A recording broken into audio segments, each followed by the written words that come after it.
everyone, welcome back to the Spirit of Success. I'm your host, Yara, and on today's episode, we will be discussing careers related to playwriting, education, and storytelling. Today, I have the pleasure of speaking with the extremely talented and beloved playwright, author, storyteller, and professor, Mr. Tom Lysaght. Mr. Lysaght has written over 30 plays in both Spanish and English, producing shows all over the world and on different stages, including his off-Broadway show Nobody Don't Like Yogi, and in countries including Peru and India. Mr. Lysaght's plays and stories cover a variety of topics, including social, economic, and health challenges, as well as telling fun stories. A member of the Dramatists Guild, Mr. Lysaght has received numerous writing fellowships, including from the MacDowell Colony and the Edward Albee Foundation. His prose has been published by One Office Press, George Ronald Ltd., and Cattlemont Press, with his poetry appearing in New Canadian Review and Token magazine. He has also authored a few books, including Persian Passion of Gods and Gargoyles and his memoir, Till Your Father Gets Home. Additionally, Mr. Lysaght has also served as a literature professor for both high school and college students. Throughout all his work, Mr. Lysaght has strived to emphasize the core identity of humans as spiritual beings, as many of the problems in our world today are related to the false conceptions of our material and biological identities. Welcome, Mr. Lysaght. How are you today? Fine, thank you. Thank you for thinking of inviting me. I'm honored and impressed by your incredible work. As a young person, you give hope. Oh, well, thank you, and an honor having you on the show today. And I just wanted to mention briefly before we start, Mr. Lysaght has asked me to call him Tom, so that's why you'll be hearing me call him Tom throughout our show today. But before we get started, I wanted to ask, what got you into playwriting, storytelling, and education, and how did you get your start? Well, when I was a child, after my father had read me on his knee, Treasure Island. And then when I was about 7, I read it for myself. And I started my first novel then based on Treasure Island. And I started to get to the climax, like on about page 2. So I wondered how a writer filled up all the rest of the pages. So I was always drawn towards being a writer. And some years later, I was watching a movie in which there was a playwright and something clicked.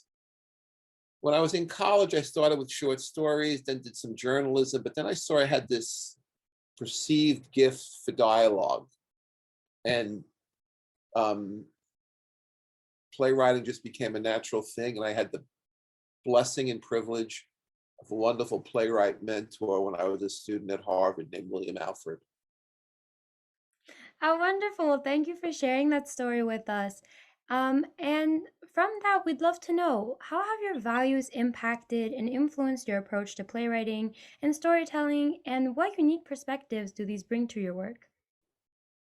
Well, I was raised Irish Catholic and I was very devout until I went to a Jesuit high school. They really teach you to think for yourself, and I became an agnostic. And then in college, between my suffering and the world, this was the Vietnam period, I really lost faith and became an atheist.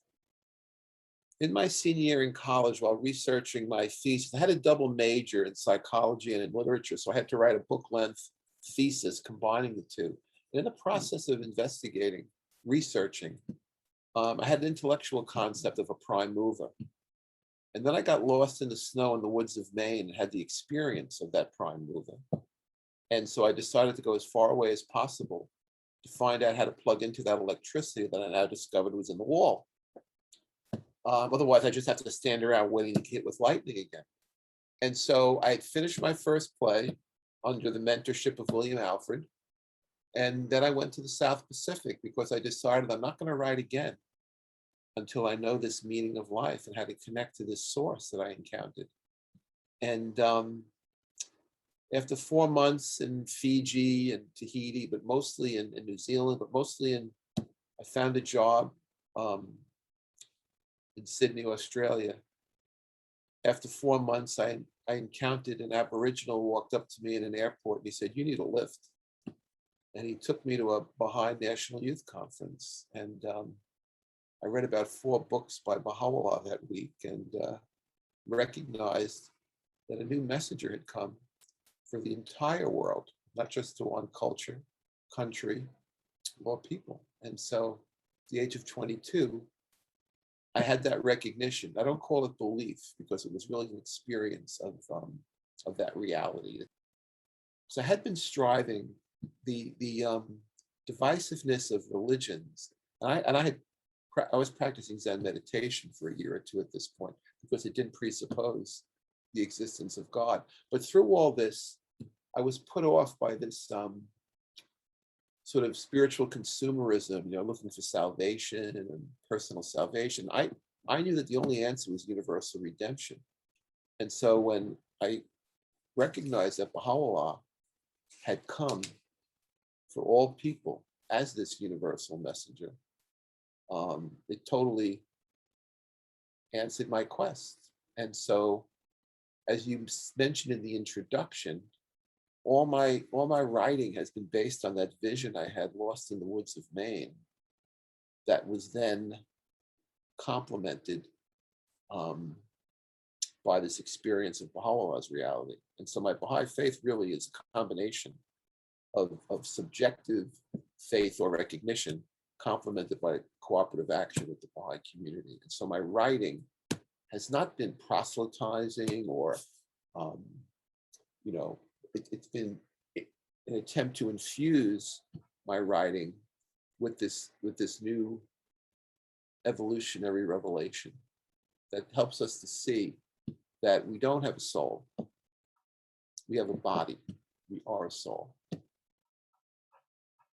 That is beautiful. And I remember first hearing this story on Baha'i Blogcast with Rainn Wilson. You guys should definitely check it out, especially Tom's episode. I loved how you told the story of how you became a Baha'i, and I think it's such an interesting and amazing story. And it's one that here you guys got like an abbreviation of it, but for everything that went on in it, definitely check out that episode. But one thing I will say is that throughout your works that I've seen and I've gotten to look over, or as I'm reading right now, one of your books that we'll be talking about in a few minutes, is that it really does tie in this idea and this thinking of like, who are we as people, and really trying to identify ourselves as something that's greater than just us or this world, which is really cool. And you do it in such a like adventurous and mysterious way that like keeps you intrigued and interested. So on one hand, you feel like it's a story, and then on the other hand, it's something deeper than a story, which is really amazing. Um, so kind of talking about the role of theater and the role of storytelling and education and all of these different things that you kind of touched on right now. Um, in your opinion, what is the role of theater in education and community building? And can you please share with us some of your experiences in which you have established theaters to bring together and help advance communities around the world? Sure. Historically, theater had nothing to do with entertainment. The story was the most important communal activity of a society. Let me explain. Theater answered four major needs of every community: the artistic or the aesthetic, spiritual, the economic, and the social. So for example, take a rain dance. And mainly we're speaking in original indigenous cultures. So take a rain dance in the Native American. It's art, it's a dance, it's social, everybody comes together to participate. It's economic because it's a prayer for rain to come for the crops. And it's spiritual because it's seeking the invisible forces to join with the physical. Same thing is true, let's say, of Polynesians on their islands. They would go to the beach and there'd be this drumming while artisans would fashion the fishing boats. So there's a sense of this craftsmanship being elevated to the level of art. Social, it's economic because we got to get the fish to eat, and it's spiritual because this drumming, just like that African drumming, is the beat of the heart connecting with the invisible forces to join hands. So even if you look at ancient Greece, for example, which we know had a very everyone would take off from work and school for like a 3 or 4 week period for these drama festivals. And so it was social, it was artistic, and it clearly was spiritual, um, because it always dealt with the gods. And modern sort of limitation or categorization or marginalization of theater as sort of an after dinner mint is really sort of a 19th, 20th century phenomenon. So even though I have written for the commercial stage, and by that I simply mean the Western stage, um, but my point being that I recognized early on that I could tap into the most potential of theater in the third world, where people aren't secluded in their homes so much, where they're out and about, and that there could be this element of touching on a few of these four needs of a society that theater can meet. And so that's why my my puppet theater, by puppet I mean 15-foot high puppets with head masks on people and stilts, El Teatro de Pan y Paz, Bread and Peace Theater in Peru, it dealt with social and health issues so that it could meet that need while entertaining and giving people the food of art at the same time. And so there have been theaters in America like Bread and Puppet Theater and some other street theaters that have um, attempted something similar. Unfortunately, so many of them are politically propaganda, and so they cause more of the us and them division, divisiveness, um, than they do the unifying. But I hope that answers your question. No, it doesn't. I really liked hearing about the history of theater because, like you mentioned, nowadays we think of theater as a source of entertainment solely.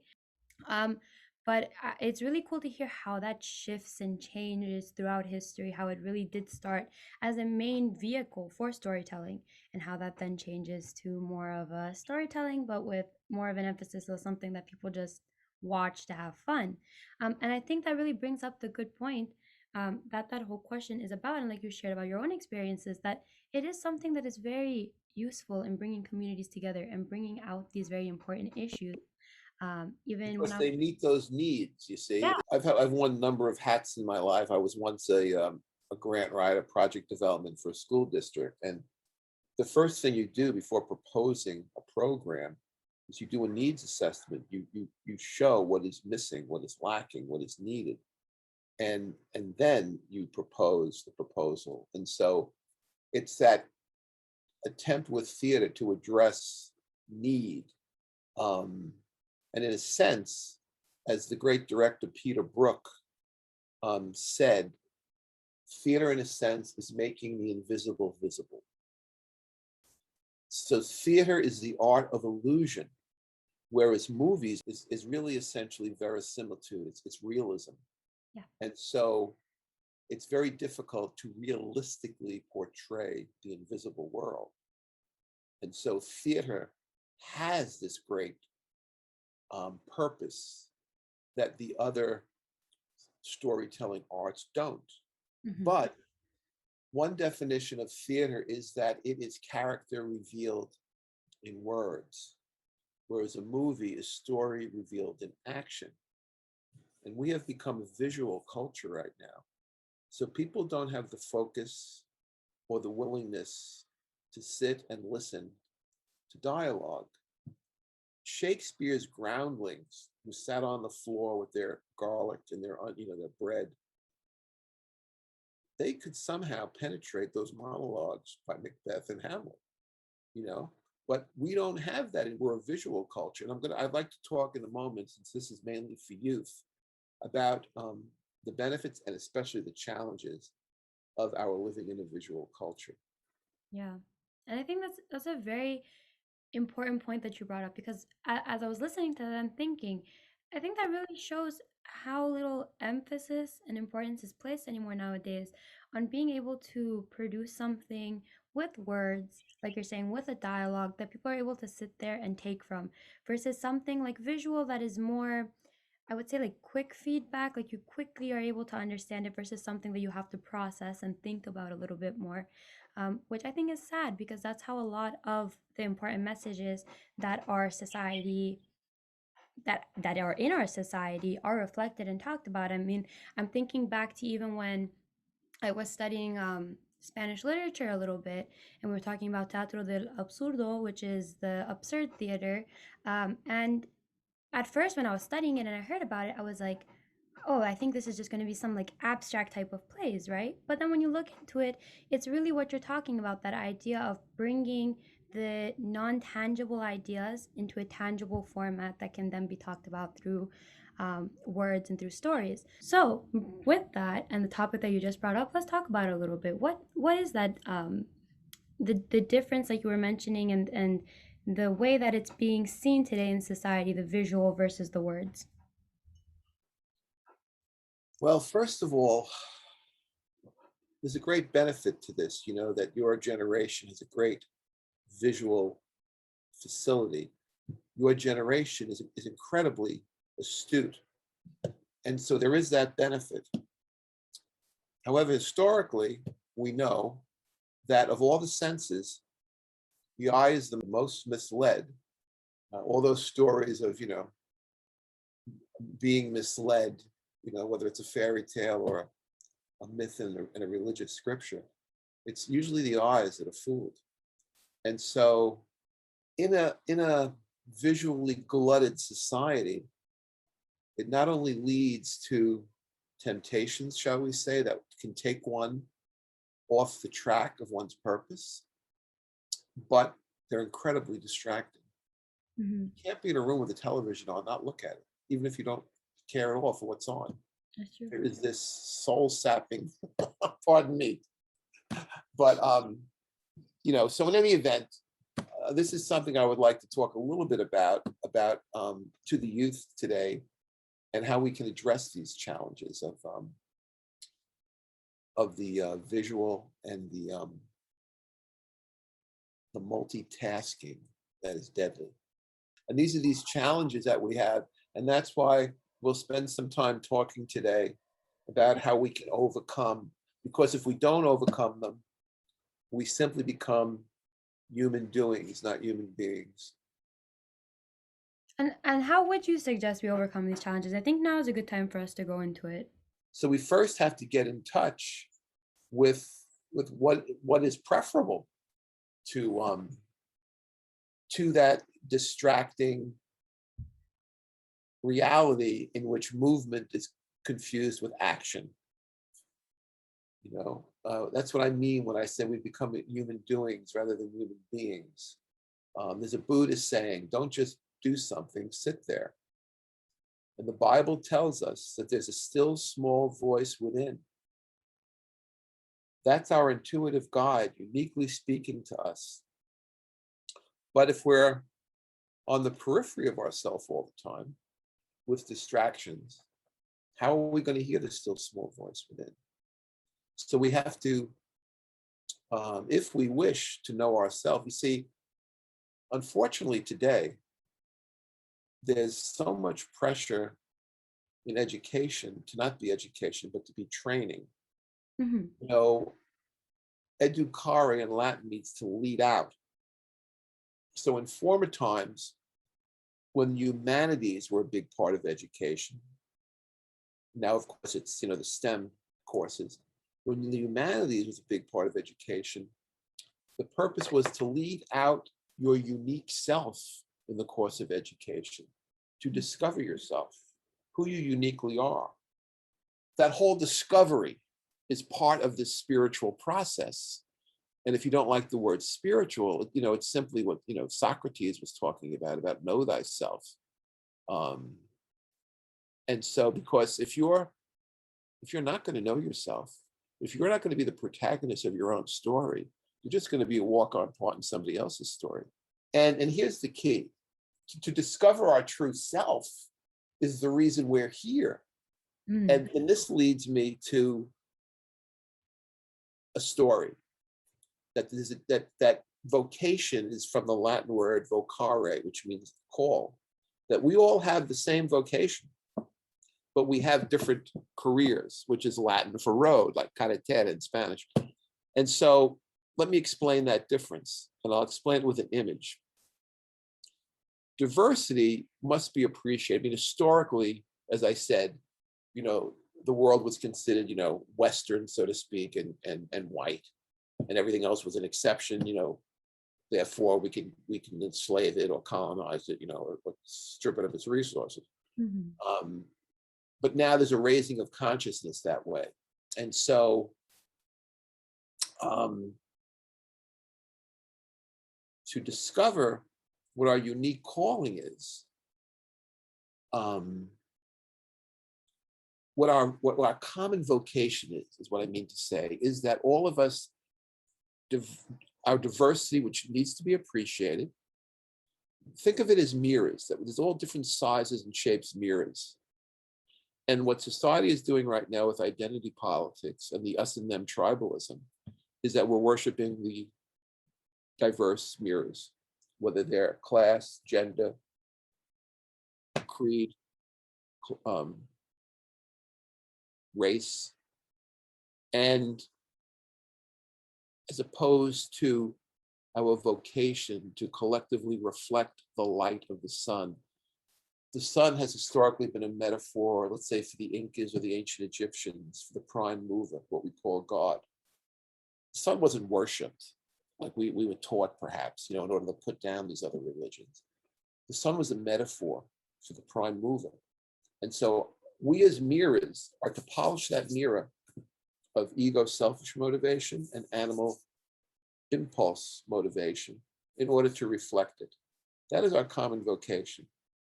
Not to worship the mirror, to polish our mirror and appreciate it, our culture, our ethnicity, those biological and material identities that are the mirror. But our core being is the image and likeness of God, that we're to reflect that.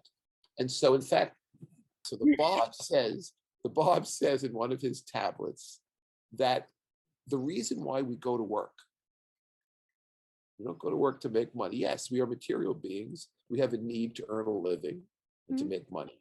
But the reason why, as core spiritual beings, the reason why we go to work is to endue matter with spirit.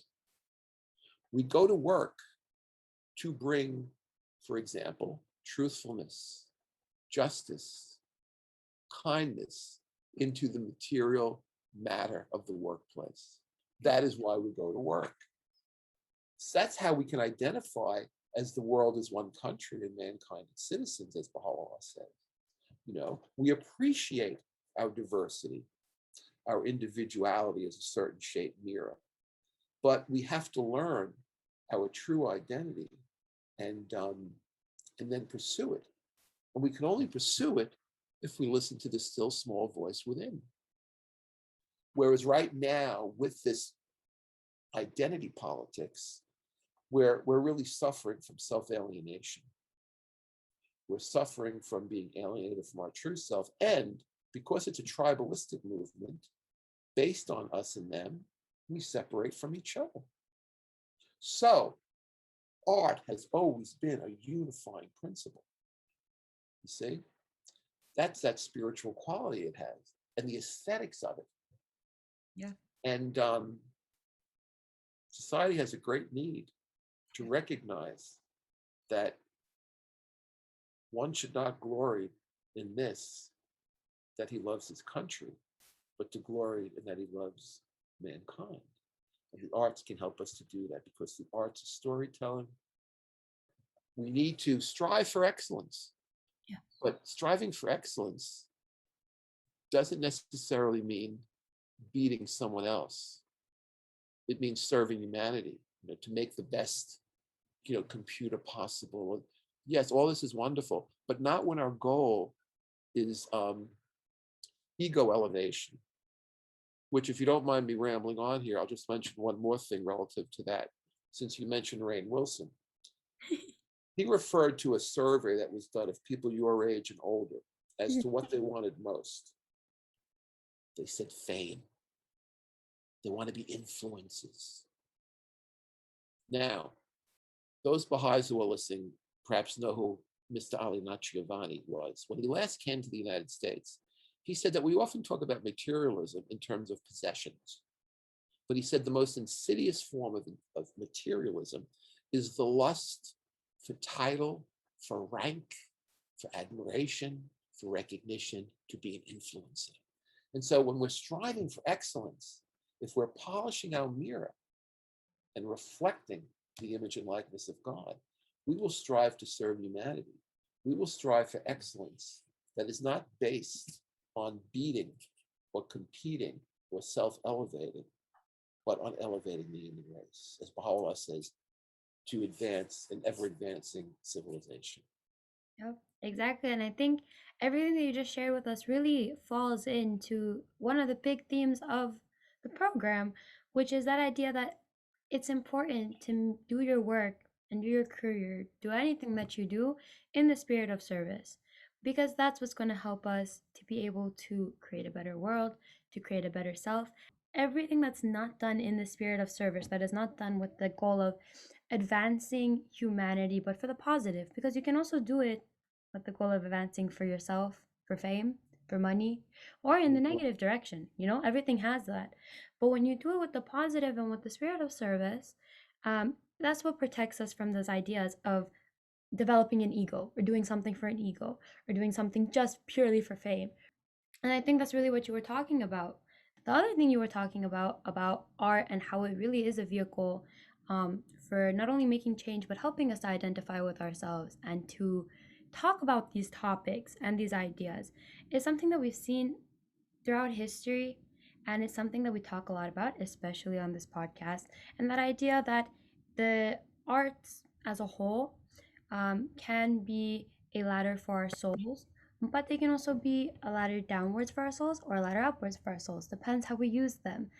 And actually, I think that's a beautiful way to lead into our next question of the idea of, do you think art is a reflection of our society or is society a reflection of our art? In Hamlet, Shakespeare says to the play or actors who appear, he says, "You're a mirror of the times." And Baha'u'llah says the same thing about newspapers. He says that the swiftly passing newspapers are a mirror of the times.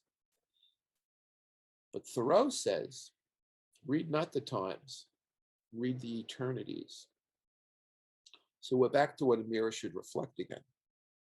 Certainly, if I want to reach a modern audience, I probably have to set my story in familiar terms, whether it's language or setting.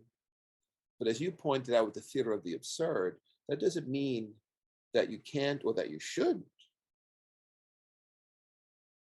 pull the rug out on people's blindness, on always seeing the same thing with their. So what theater's job is to remove the veil of routine. And so what theater is constantly trying to do is, yes, we'll give a familiar something.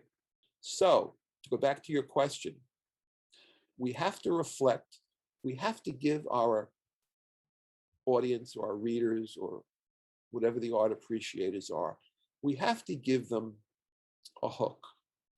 We have to throw them, a line, so to speak. But our purpose is to help them transcend their routines, their suppositions, and their merely physical sense of self. And that's what historically great art has done. And that's why James Joyce, the writer, referred to these experiences as epiphanies. It's a Greek word meaning it's sort of an aha moment. It literally means the appearance of the God. But an epiphany, we've all had these aha experiences where we sort of see the light, or you suddenly realize. One of the greatest epiphanies I ever had was a junior in college, where I suddenly saw how all my various courseworks were interconnected. It was such an epiphany. I felt like a Renaissance man. So we all have those epiphanies, and that's the goal of the artist, not to give you propaganda. And so, but the great art, like Shakespeare, you can't figure out as you comb through his 36 plays, what was his religion, or where was his political stance? Because he presents life like a lawyer presents evidence to a jury. and lets the audience decide its verdict. Shakespeare is probably the greatest example of what Keats called negative capability, the ability of the artist to negate his ego and his one-sided opinion, and to give the audience the capability of having that transcendent experience. It's really interesting hearing all these different facts and these different ideas because, like you mentioned, I think especially for the art form of theater, and as we've been talking about through the episode thus far, is the idea that theater reflects what is going on in society and tries to bring that out to people. So I think this also really goes well into our whole conversation and our whole idea, our ideas that we've been talking about the importance of identifying with oneself and looking at the spirituality of things. So my question to you, Tom, would be, what does creativity mean to you? And then from that, how do you bring together creativity and spirituality? Well, I think this takes us back to listening to the still small voice within, Mm-hmm. because our intuition, which is an infallible guide, logic is very limited. It's that heart that listens to the still small voice. When one meditates, it's not reflecting in a cognitive way. What it's doing, as Aldous Huxley pointed out in his book, Doors of Perception, the title of which had Jim Morrison take the name of the rock group, The Doors, from that book. He said, when the doors of perception are cleansed, everything appears as it is, infinite. So in meditation, in spiritual practice, in not just doing something, but sitting there, we're trying to open that funnel of the limiting, constricting, confining mind in order to receive the greater intelligence of the universe. So creativity comes from the uniqueness of who we are. Studies have been done that show that creativity and creative ideas come in quiet moments of receptivity, just the way a soil receives a seed. And so if we're living on the periphery of ourself all the time, looking at a screen or with earbuds in our ear, we're going to overwhelm the voice within. We will simply be a walk-on part, as I said, in somebody else's story, and not the protagonist of our own lives. When you're kicking into a creative mode, your heart and your intuitive intelligence is ascendant, and the ego is a control freak, doesn't want to give up control, so it will sabotage the creative process. By that I mean you will start editing before it's time to edit. Yeah. The mind will tell you, oh, that's crap. I don't know if you've seen the Lord of the Rings cycle, but there's this one scene in which the character Gollum, if I'm pronouncing it correctly, he sort of splits in two, and we see a dramatization of these dialogues that go on in our head. The reason why we meditate is to still the incessant dialogue, the chatterbox monkey jumping from branch to branch in our mind all the time. Mm-hmm. It's to quiet that and to realize we do not have to think those thoughts.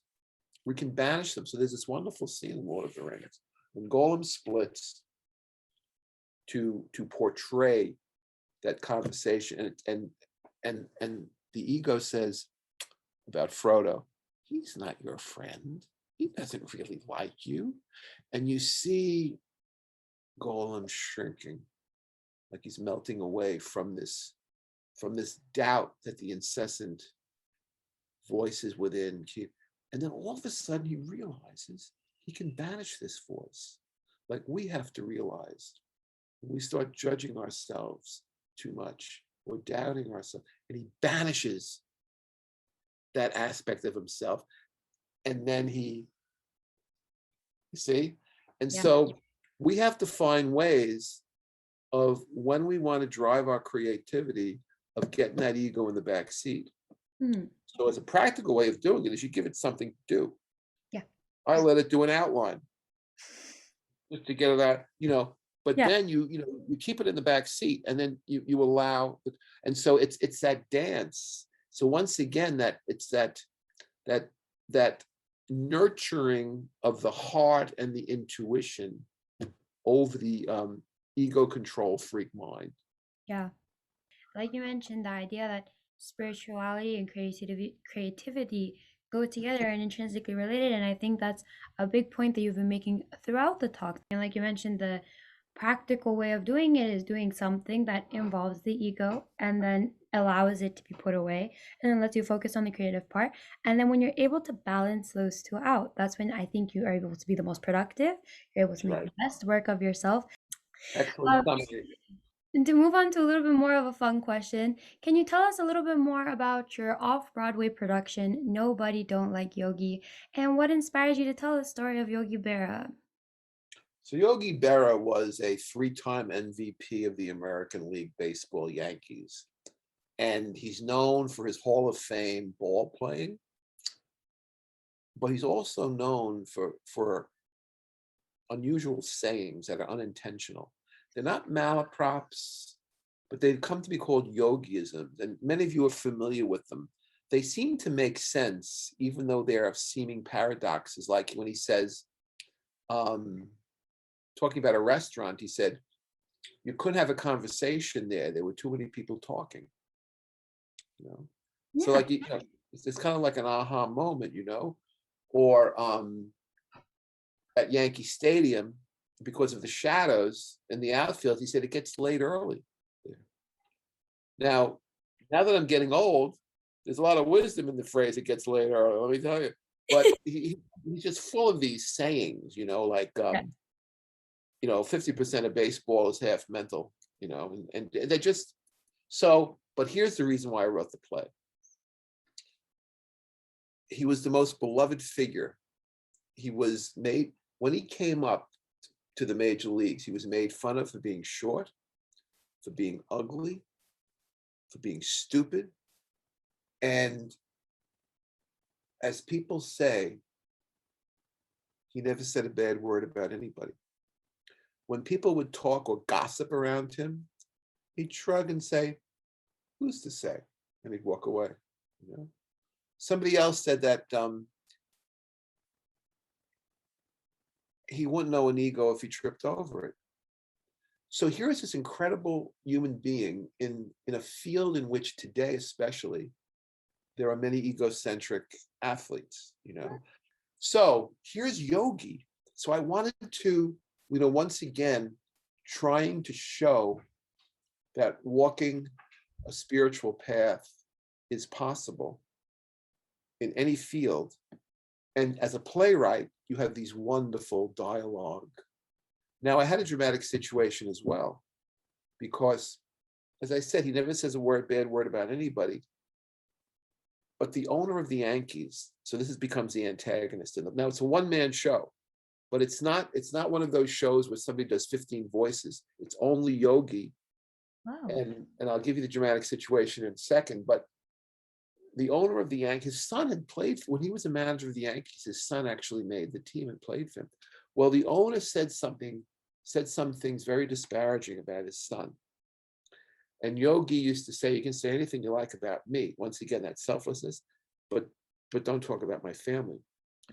And so he got fired by this manager. And so he swore, this good man swore he would never come back to Yankee Stadium again, as long as that man was the owner of the Yankees. Mm. And he didn't for 15 years. Not even when the great Yankees like Mickey Mantle and Whitey Ford would ask him to. But he would never say what had gone down. So my dramatic situation was imagining the day Yogi would come back to his home, and home, of course, is a metaphor in baseball. Yeah. When he would come home and give a speech in his halting way. And in the midst of writing this, Yogi did come back to Yankee Stadium. So it was one of those things, and this has happened to me a couple of times, where fact imitates fiction. So anyway, that's the situation. But what I was trying to do was show a spiritual character in the midst of a lot of egos and that was my purpose in writing it. And I was very happy with it. That's a very interesting play. And I'd love to watch it. It sounds like such a cool play. But another one of your works that we've been talking or hinting at a lot is Persian Passion of Gods and Gargoyles. So, can you please tell us more about what your book is about? What got you interested in telling this story? And also part of your experience researching for this book, everything like that. To really appreciate the dawnbreakers, the martyrs who gave their lives, 20,000 in a 6-year period just in Iran were put to death. In order for this new day to dawn, you have to see the darkness they broke through. So I mentioned that aspect, and that's why I give a lot of stage time, so to speak, to these two, you know, Lady Macbeth type queen and this grasping, venal prime minister. But my other purpose was that too often we are presented with saints, and we don't see the instructive point of their lives, which is how they overcome whatever they had to overcome, like all of us have to overcome, to be what Abraham Lincoln called the better angel of our nature. When I wrote the play for the Baha'i World Congress of 1992, I made sure that all 4 characters, the play was called Heralds of the Covenant, that it can be either watched or seen on the website, Your Creative Stage. I made sure that all 4 characters were portrayed in light of their each individual foible and how they overcame it. Because those are how we can learn from these characters. You know, there's a certain kind of literary writing called hagiography, and it means to only show sort of the saint-like characteristics of a person. That's why I tend to shy away from biographies written by family members, you know. And so that's how we learn. And so I portray an historical novel about these times and the transformative power and the transformative nature of those who tapped into that power in a popular format. So, like as I say, it's called creative nonfiction, but it reads like a movie. It reads like a script, and that's that familiarity hook that we were talking about. That's the mirror we hold up in order to reflect the sun and say, so I can't believe that it's almost 40 years since I first started working on it. And it's been that much of a challenge. I mean, at first I thought I could do it in one book. Then I realized it's really a trilogy. So it covers a 6-year period, the 3 books. Each book is a 2-year period, 1846 to 1852. But because I originally tried to write it as one book, a lot of those other 2 books are still written. But because I listen to my still small voice within, even when it doesn't make logical sense, I have spent a number of years writing this other novel called The Fatima Father. So you've got to follow that intuition, even if it makes no logical. There was one time when I was working on my memoir, when I was almost finished, and I was guided to go back to Persian Passion. It made absolutely no sense to me that I took the manuscript, you know, I had printed it out and actually set it on the floor next to my desk because I couldn't put it away. It didn't make any sense to put it away, but I was being guided to go back to this. So that's the other thing, you see, we have to listen and heed because it's a calling. And the world is round to remind us we can't see where we're going.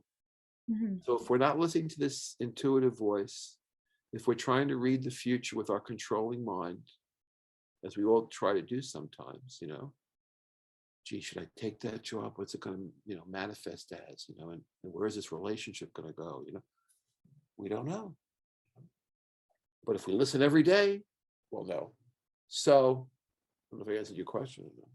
Well, I was going to say one thing that really interests me about the book, and I'm currently in the process of reading it, so I definitely recommend it. It's really good and it's really interesting, and especially how it's been written, like you mentioned. It's like a play, and it's a story, and it's historical. It's really cool. I'd love to hear more, and I'm sure our audience would as well, about more of what went into actually researching this book? Because as I said, it's a very unique perspective to have to really focus a lot on what was going on with Muhammad Shah and everything at the time in the royal court. What was that experience of researching for it? And if you can really briefly give us a synopsis of what happens in the book to hook our readers. First of all, when I began this, the internet didn't exist. And believe it or not, for 20 years, I had a first person narrator telling this story. It was a Jewish dancing boy who, as you can tell, has been eliminated from this first book. Yeah. There's passing references to a certain dancing boy, and he might make his appearance in the but there was nothing written on the Jews of Iran at that time. Now there are books written on the Jews of Iran. There was no internet. So I was living in Northern California. My sister in New York, she's been the greatest support, my sister Susan, of my career as a writer since the very beginning. God love her. She would go to the big library on Fifth Avenue, which is the second biggest library in the country after the Library of Congress. And then there's Widener Library at Harvard. She would go and Xerox these articles about the Jews of Iran because my main character was a Jewish dancing boy. That was one way.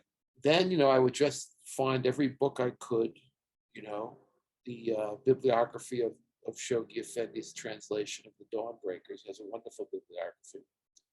And because my vocation is to attempt to reflect the light of the Baha'i revelation, and what could be better endeavors than to do everything I could, to know everything I could, in order to better present this incredible story. My mentor, who I mentioned earlier, William Alfred, God rest his soul, said that the greatest drama ever written were the four Gospels. This dramatic portrayal of the forces of light against the forces of darkness. And he said, that's the greatest drama. I saw in the Dawnbreakers that same story being played out. So when I read the Dawnbreakers for the first time, I knew that someone had to do with this, what Shakespeare had done with the history of England, with his dramatic plays, bringing this story alive. I knew it couldn't be done on the stage because, as I said before, the stage is an art of suggestion. You can't suggest a culture and a religion that no one knows. You have to portray it. So here's where film comes in. However, it would be too premature to do this as a film because it would get boulderized or Hollywoodized. So I knew a novel had to be written. And then the National Spiritual Assembly had a goal in 1982 that a historical novel be written about the history, the beginnings of the Baha'i faith. So I wrote to a couple of members of the National Spiritual Assembly, Magdalene Carney, Leonard Mitchell, asking, was anyone doing this? Because I said, I'm a playwright. I'm not trained. I was trained as a playwright at Harvard. I'm not a novelist, And they said, to their knowledge, none. So through prayer and meditation, I said, well, I'm going to jump into this, So before I went pioneering to Peru, I used my project writing skills to get a couple of 3 grants from 4 grants to myself at 4 different writing colonies to begin work on this book before I went to Peru, where I continued to work on it, And I have to thank wholeheartedly my sister Susan for that research, Marzea Gale, who I consider the poet laureate after Nabil. She invited me to her San Francisco apartment to discuss possibilities for the book. And it was she who suggested to me that my narrator be a physician because he can be anywhere.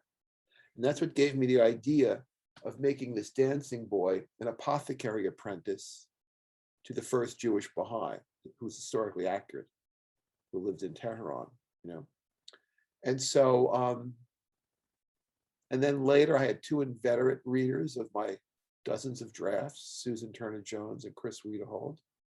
And so it was a long time coming, as David Crosby sings. Well, thank you for sharing all of that with us. And once again, we'll be talking about where you can find it to purchase the book and check out some of Tom's other works towards the end of the show. So stay tuned. But um, our next questions are going to shift a little bit more into the career and a little bit more into youth, as we've been discussing throughout the show. But the first question in that series for you, Tom, is what does success mean to you, and how has your definition of success evolved throughout your life and career?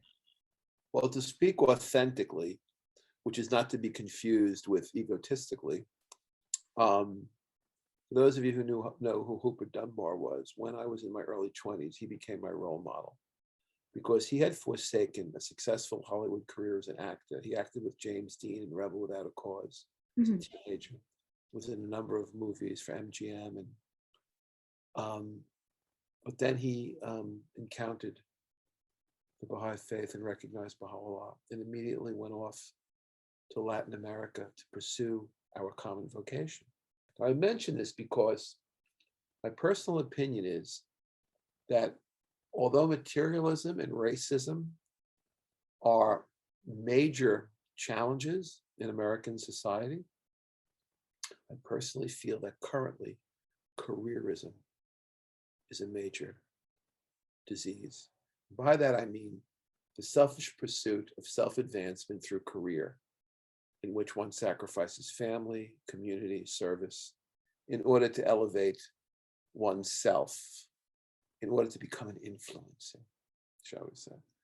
So, even though at the age of 25, I came with 4 boxes of books to Hollywood to sell a screenplay, and that's another story. I lasted only 4 months because I didn't like the scene, and that's when I went home front pioneering in Northern California. And so, through the example of Hooper Dunbar, and many others, but I had a friend who was a friend of Hooper's. And of course, in those days, we were young and we were the same age, so I called him by his first name. Not that I knew him, I knew of him, you see. Now I know him. He doesn't even know this, that he was my role model. But I made the decision to put vocation over career. Now, I'm not saying that as an excuse for being an unsuccessful writer, as you mentioned success. In terms of the world, as the martyrs refer to this place that is too much with us, as William Wordsworth says in his sonnet. But that was my choice, you see. My point being that I used him as a model to try to put vocation over career. So I moved, home front pioneering, international pioneering, continued to write, never supported myself only by my writing. So everyone should know this, that you don't go into the arts unless you have to, unless it is your calling, you see, because it is so much, it's really hard work. Yeah. And it's not recognized by the world. You're considered a fool. You're considered a dilettante. You're considered to have an avocation, a hobby. People will say to me, oh, you're still writing? Like who goes up to a doctor or a lawyer and say, oh, you're still lawyering? Are you still doctoring?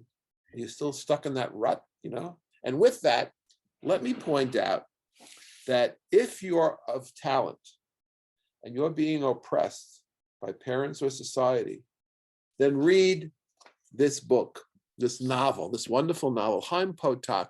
Many of you know that he writes about the Orthodox Jews of Brooklyn. And his famous first book was called The Chosen, which was made into a movie.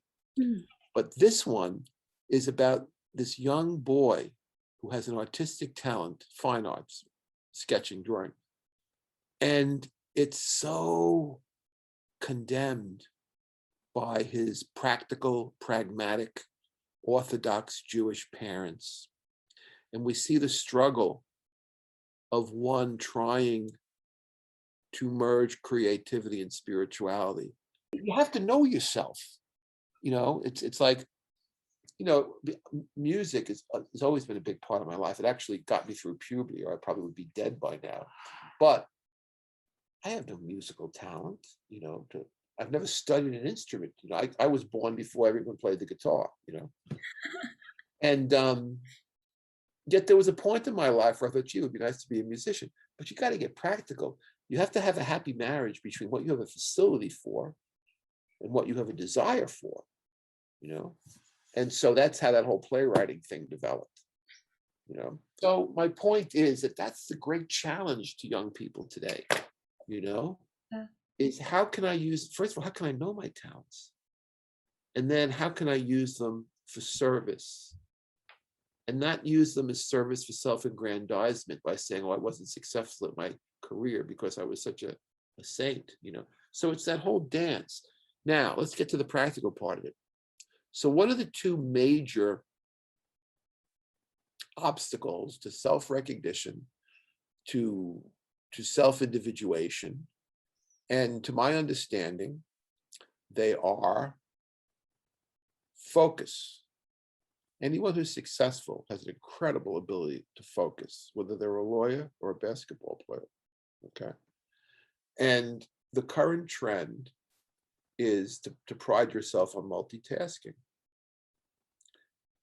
Now, the only person I excuse for multitasking, and from the bottom of my heart give my empathy, is a young mother, because she has no life. And her life is multitasking sleeplessly, all right?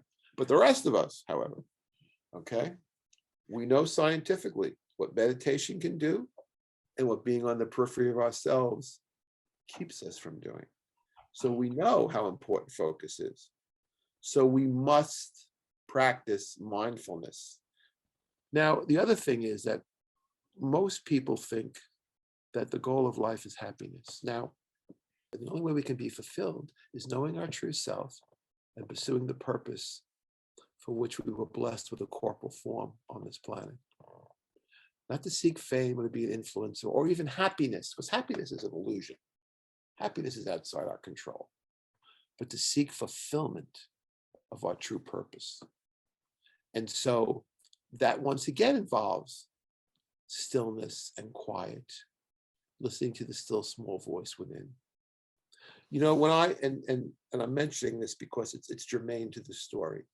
When I got into Harvard as an 18-year-old, I had been an overachiever, according to my best friend. I didn't even know what that was, but he was right. I was an overachiever. I was a captain of 2 varsity sports, president of student council, acting in the school play in the lead. I mean, it was crazy, okay? But I was dancing as fast as I can because I just simply thought that's what you're supposed to do. But once I got into college, I vowed, and I can remember the date, and I've written about this in my memoir while listening to James Taylor. I vowed to never again study for anyone else, that I was only going to study to know myself. Immediately put graduate school out of my mind. I wasn't going to jump through anybody's hoops anymore, loops, whatever you call them, okay? And that was my goal. And so young people can't easily do that today in college, now that it's become instructional school training, but they still have to try to do it, to discover who they are.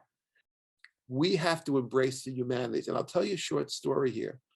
In 1912, Alain Locke, who is the dean of the Harlem Renaissance, he also became a Baha'i in 1918.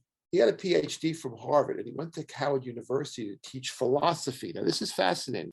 He went to teach philosophy, where in no other college was philosophy being taught, because at this time in the early 20th century, we're having a deja vu all over again, as Yogi Berra would say today, because in 1912, much of college was instructional or vocational, especially in the Black colleges, because, in order to function in society.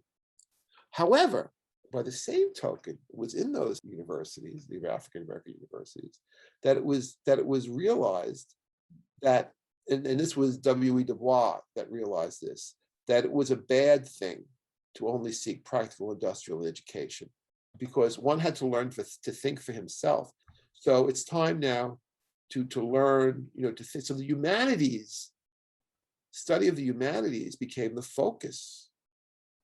And so we see today that same mistake is made in universities by reducing education to training, and that we have to learn to, as Socrates said, know thyself. And we do this through the humanities. And then you see, whatever you become, engineer, playwright, basketball player, dentist, you take your knowledge of the humanities into the work field in order to bring spirit into matter, instead of simply bringing your technical skills.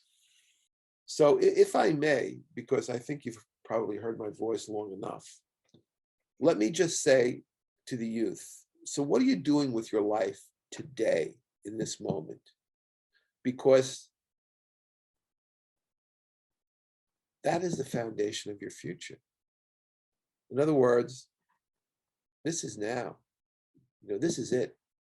What are you doing today with your life? And as the Bible says, without vision, the people perish.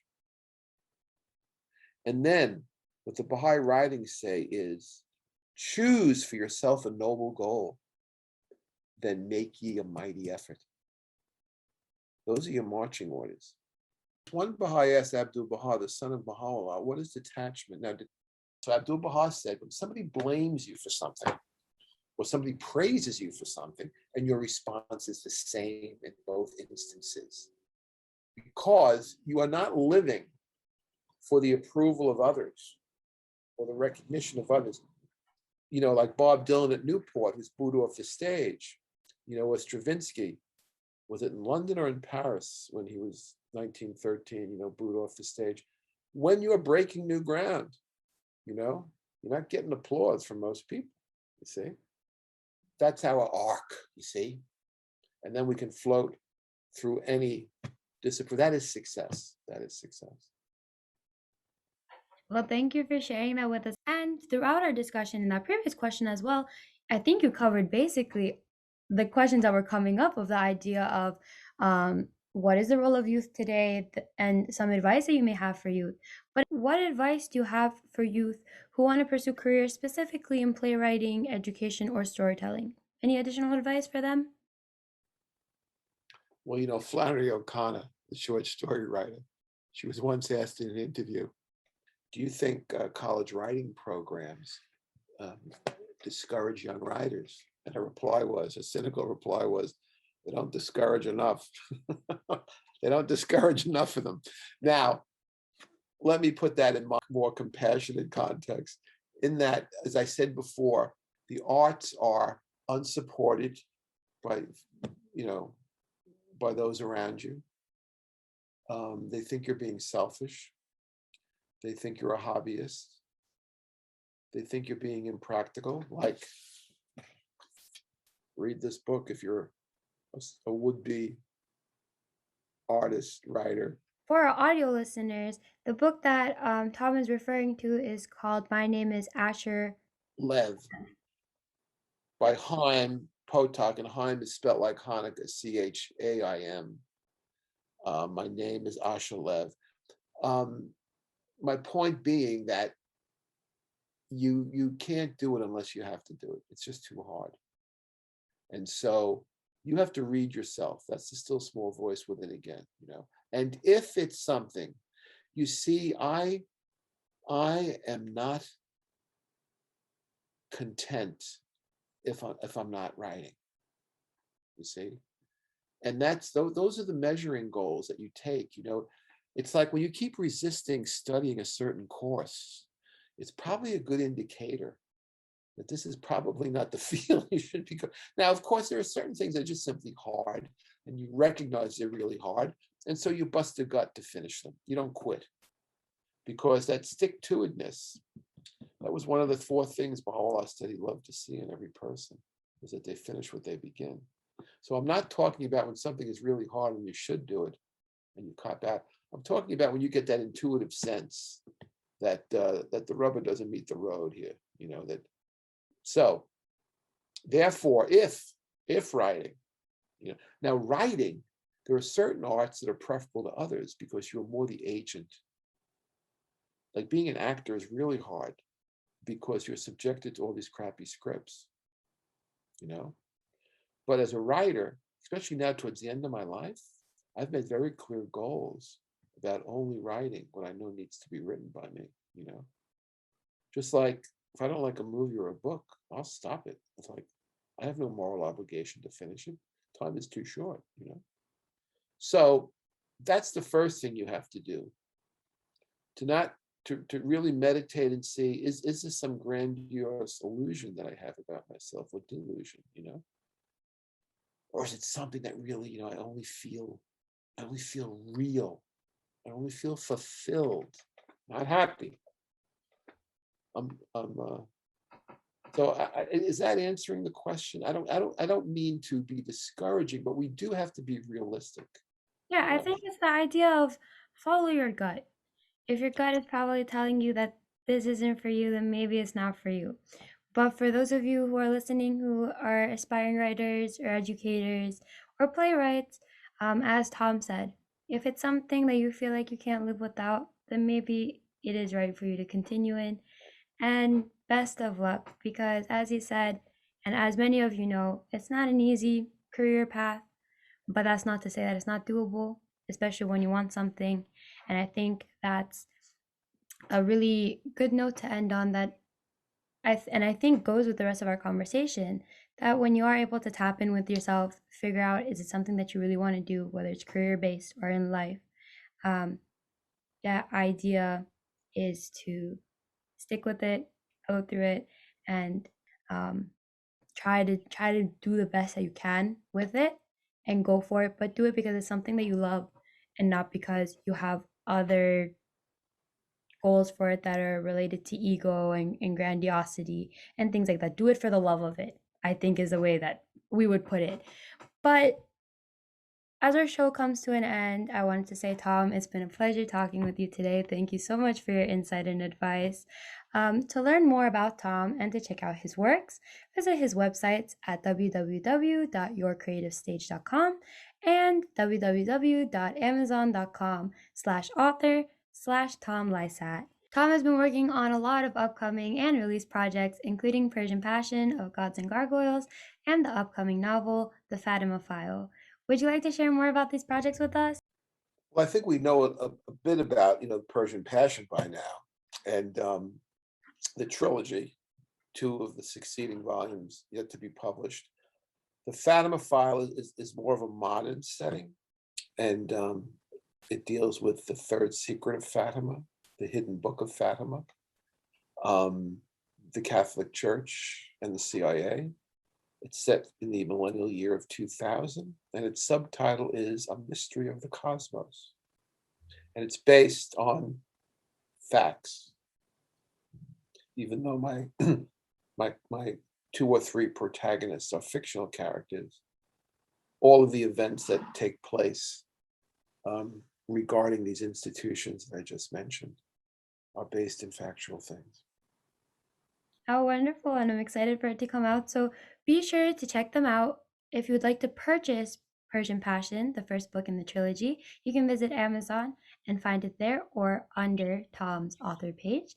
And when the Fatima File comes out, you can be sure that we'll be talking about it on the Spirit of Success. Well, thank you again for your time today, Tom. Can I say one last thing, and then you can put it in wherever you want? Yeah, go for it. So I would just like to say that I'm so touched at the noble goal that Yara has chosen with this show. And she truly is making a mighty effort. And this is the example I hope you take from today's episode. Not my chatterbox old man talk. This is the future. Aww. Well, thank you so much. And as I said, it really is an honor to have you on the program. I really loved having this discussion with you. And as always, thank you all for listening. Be sure to subscribe, follow, and like the podcast on its various platforms, including YouTube, Spotify, Apple Podcast, and Google Podcast, to be notified each time a new episode is posted. If you want to get the latest updates about the show, announcements, submit questions that you would like me to consider to talk about on the show, or join discussions related to the topics we discuss on the show, follow us on Instagram at spirit of.success, Facebook at spirit of.success9, and our Facebook group under the Spirit of Success. Until next time, I'm your host Yara, and don't forget to continue challenging yourself and working to make your spirit soar new heights. Bye!